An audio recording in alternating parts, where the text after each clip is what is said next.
예, 오늘의 모닝 브리핑 시작하겠습니다. AI 버블론 이어지면서 빅테크에서 가치주로 자금이 좀 이동하는 그런 모습을 보였고요.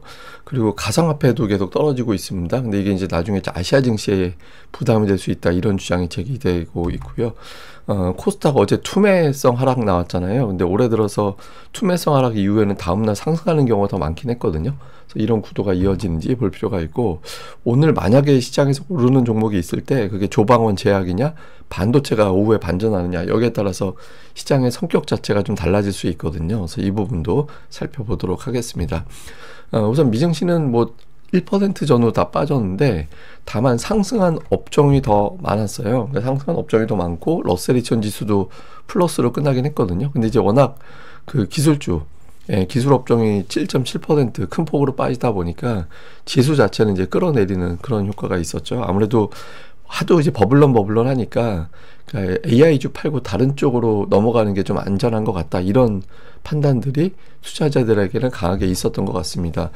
주요 이슈들 보면 우선 그 엔비디아 실적 발표 직전이고 또 고용지표 나오게 되잖아요. 그러니까 이런 상황이다 보니까 적극적으로 매수할 때는 아닌 것 같다, 그러니까 이런 이제 평가가 나오고 있거든요. 근데 엔비디아 같은 경우는 최근에 옵션 베팅을 보니까 실적 당일에 한 7% 정도 그 변동이 나올 것 같다라는 거예요. 그러니까 이제 실적 발표하고 이제 엔비디아는 마감하고 나서 실적 발표하니까 그 다음날 주가에 반영이 되죠. 근데 한 7% 정도는 위로 아래로 흔들릴 것 같다. 그런데 최근에 12분기 동안은 실적 공개 이후에 평균 7.3% 올라갔었거든요. 예, 근데 이번 같은 경우는 이제 직전에 분위기가 좀 흉흉하잖아요. 그래서 이번에는 반대되지 않나, 이런 걱정이 좀 있는 거죠. 그리고 최근에 AI주들에 대한 어떤 걱정스러운 메시지, 이런 것들도 계속 나오고 있습니다. 그러니까 구글 CEO 같은 경우는 버블이 터지면 면역력 있는 기업은 없다. 근데 사실 이거는 배고프면 밥 먹어야 돼, 이거랑 똑같은 얘기예요. 터지는데 살아남을 기업이 어디 있어요. 예, 근데 어쨌든 이런 발언을 했다라고 하면서 또 이것도 뭔가 AI에 대한 경고인가? 투자자들이 이렇게 해석을 했고, 그리고 이제 또 잠시 표를 보여드리겠습니다만은 최근에 글로벌 펀드 매니저들의 현금 비중이 되게 낮다라는 거예요. 그러니까 낮다라는 건 좋으니까 주식을 산 건데, 다른 생각으로 이제 생각을 바꿔놓고 보면 이제는 더 살 여력이 없는 거 아닌가? 이런 걱정도 하게 되는 거죠. 예, 그리고 이런 가운데 최근에 비트코인 가격 떨어지고 그러고 있잖아요. 근데 이게 이제 코인 가격 빠질 수도 있지. 근데 그게 아니라 낙폭이 너무 크다 보니까 이게 레버리지, 그러니까 이제 빚내서 투자하는 사람들 있잖아요.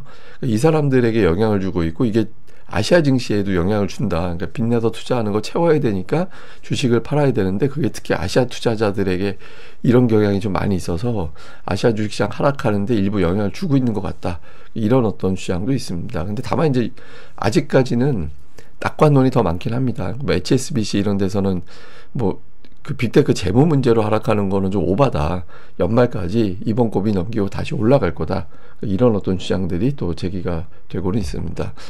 주요 종목들 보면 오늘 엔비디아는 아무래도 실적 공개 앞두고 투자들이 신중해질 수밖에 없는 상황이었고, 오늘 그 메타는 좀 비판적인 어떤 분석 보고서가 나왔어요. 그거에 비하면 주가는 선방했는데 수익 없이 투자만 하고 있다, 이거 위험하지 않아?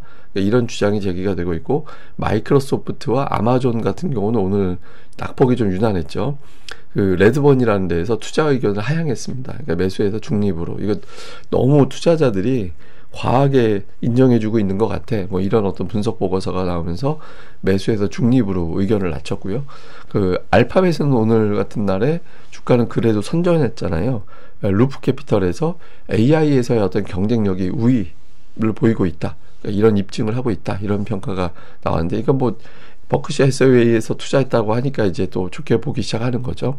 반면에 오늘 에너지주, 제약주 이런 것들이 올라갔는데, 이제 빅테크는 부담이 되니 가치주로 좀 이동해보자, 이런 정서가 있었던 것 같아요. 근데 이게 보면 실제로 이 표는 뭐냐면, 이 파란색 선이 과거 평균 주당 순이익 대비 몇 배 수준에서 움직였는지, 그냥 실적 대비 주가가 어느 정도에서 움직였느냐, 이걸 보여주는 거거든요. 근데 이제 대체로 보면 러셀 2000은 뭐 그 범위 안에 들어가 있고, 뭐 종목들이 대체로 뭐 예를 들어서 S&P의 중형주 지수도 그 범위 안에 있어요. 오히려 그 범위 안에 있는데, 그 나스닥 100 같은 경우는 과거 평균보다 훨씬 더 높게 움직이고 있잖아요. 한 23배, 그러니까 주당 순이익 대비 23배 정도에서 움직였는데 지금 29배에서 움직이고 있거든요. 그러니까 이익 대비 훨씬 더 이제 비싸게 움직이고 있다라는 거예요. 근데 이거는 사실 그럴 수도 있어요. 왜냐면 앞으로 이익 증가 속도가 되게 가파르다라고 하면, 아니, 앞으로 이익 증가 속도가 가파르면 미리 주가가 움직이는 건 당연하지, 이렇게 볼 수도 있는 거거든요. 그래서 저걸 그렇게 되게 과거에는 나쁘게 보지는 않았었어요. 직전까지는. 근데 이제 최근에 하도 버블런 하다 보니까, 그러면 지금이 위험한 건가? 이렇게 생각하는 투자자들이 일부 등장하면서 이제 좀 매도가 나오는, 그런 상황이 만들어지게 된 거죠. 어쨌든 실적 대비 비싸구나라는 거를 최근 들어서 투자자들이 이제 의식을 하고 있는 것 같습니다. 그리고 이제 오늘 뭐 그 뱅크 오브 아메리카에서 글로벌 펀드 매니저들 대상으로 막 설문을 해요. 정기적으로 설문을 해가지고 그 결과를 내놓거든요. 근데 이제 그 중에 관심 있게 볼 만한 데이터가 현금 비중이 3.7% 정도로 낮아졌다라는 거예요. 그래서 이거는 주식시장에 대해서 그만큼 낙관적이구나. 현금을 투입하고 그냥 그대로 가지고 있어도 될 정도로 주식시장이 좋은 거구나. 이런 이제 평가가 나올 수 있는데, 이게 최근 23년 동안 이 정도 비율은 20번밖에 없었대요. 근데 과거에서 이 정도 됐을 때쯤 되면 주식시장이 좀 고전을 했다고 합니다. 그러니까 이제 이거 더 이상 매수할 게 없는 거잖아. 그리고 너무 오버한 건가? 이렇게 돼서 고전하는 경우가 좀 있었어서 혹시 이번이 또 그런 건가? 뭐 이런 식으로 일부 투자자들은 또 생각을 한 것 같아요. 그래서 고전하면 많이 올라간 게 빠지겠네라고 해서 최근에 많이 올랐던 종목들의 빅테크에 좀 매도가 나왔던 걸로 보입니다. 자, 우리 증시는 최근에 이제 코스피가 종가가 저가로 끝나는 경우가 좀 자꾸 빈번하죠. 그러니까 이틀 전에 그렇게 끝나고, 그 다음에 또 종가가 고가로 끝나고, 종가가 저가로 끝나고, 굉장히 극단적으로 갈려요. 시장이 뭐 아니면 또 이런 식인데, 근데 또 하나 이제 주목해 볼 만한 게 뭐냐면, 올해 코스피 낙폭 순위, 그러니까 낙폭 순위를 쭉 나열해 놓고 보면 10위 안에 4번이 지금 11월이 여기에 들어가 있어요. 그러니까 올해 코스피 낙폭 10위까지 놓고 볼 때 그 중에 40%는 이번 달에 다 기록이 나온 상태거든요. 그래서 이게 좀 변동성이 유난하죠. 어제 같은 경우 낙폭이 올해 들어서 5위 정도 되는 수준이었거든요. 그래서 좀 낙폭이 유난하다. 물론 이제 이렇게 큰 하락 이후에 다음날 반등하는 경우가 더 많긴 한데, 어쨌든 제가 뭐 계속 말씀드리면 지금 지수는 3,900, 4,200 요 사이에 가둬놓고, 어떨 때는 들뜨게 하고 어떨 때는 무섭게 하고, 월요일에는 상승시켜서 기분 좋게 했다가 주중에는 때리고, 이게 반복되고 있어서 시장은 당분간은 좀 불안정한데, 첫 번째 고비는 엔비디아 실적. 그러니까 내일이 되겠죠. 내일 우리가 새벽에 결과를 보게 될 텐데, 엔비디아 실적이 상당히 중요한 어떤 변수, 이 박스권에서 아래를 깨고 내려가느냐, 아니면은 이제 이거는 우리가 너무 AI는 너무 걱정한 거야, 뭐 이런 식으로 바뀌게 되느냐가 이제 가늠이 되겠죠. 근데 어쨌든 지금은 뭐 올라간다 내려간다에 그렇게 큰 의미보다는 그냥 박스권이다, 많이 오른 이후에 매물 소화하고 있구나 라는 식으로 해석이 되는 측면이 있죠. 코스닥은 이제 문제가 뭐냐면, 꼬리가 어제 달린 거 정말 다행인 거예요. 저 몸통으로 끝나면 최근에 요 아래 꼬리로 빈번하게 담았다. 그리고 제가 이렇게 긴 꼬리 달리고 나서 이틀 이내 큰 상승 나오면 그게 저점이 된다. 그 조정 사이클에 이제 그 말씀 드린 적이 있었잖아요. 근데 이거는 전혀 다른 매도가 새로 등장했다. 그러니까 이런 걱정이 될 수 있었거든요. 근데 만약에 여기서 빠지면 어떤 일이 생기냐면, 이거 신용융자 추이거든요. 신용이 엄청나게 늘어나 있잖아요, 지금. 근데 이게 우리가 알고 있는 신용만 그래서 그렇지, 뭐 예를 들면 예전보단 좀 활성화가 덜 되긴 했지만 뭐 스탁론도 있을 거고, 어떤 등등의 여러 가지 레버리지 상품, 그러니까 돈 빌려서 투자하는 상품들이 되게 많아요. 그러니까 그게 터질 수 있거든요. 그러니까 지수 위치 봐서는 뭐 이 정도면 안 터질까 싶긴 하지만, 이게 제약주들이 지수를 왜곡시킨 게 있어서 실제로는 더 낮게 봐야 되거든요. 그래서 여기서 지난번 저점을 깨고 내려가면 신용 터집니다. 그래서 이게 뭐 과매도고 뭐고 막 그런 게 되게 부담이 될 수 있거든요. 그래서 가급적이면은 지난 주중에 찍었던 저점은 방어해주는 게 되게 좋죠. 그러니까 이거는 이제 매도가 매도를 부르는 상황이 연출되지 않기 위해서는 되게 중요한 위치다, 이렇게 봐야 될 것 같고요. 그리고 외국인 투자자들의 움직임을 좀 보면 최근에 일관성은 없는데 코스닥을 좀 갑자기 많이 팔죠. 예, 코스피도 홀짝홀짝 이렇게 가고 있거든요. 근데 퐁당퐁당인데 코스닥을 좀 계속 팔고 있고, 그다음에 선물은 좀 오락가락인데 선물 같은 경우는 매도 여력이 많아 보이진 않아요. 예, 추가적으로 매도할 여력이 아주 많지 거의 없다라고 봐야 돼서 선물은 결국에는 매수로 돌아설, 그러니까 매수하는 날이 더 자주 나올 가능성은 있거든요. 지금 정도 위치에서는.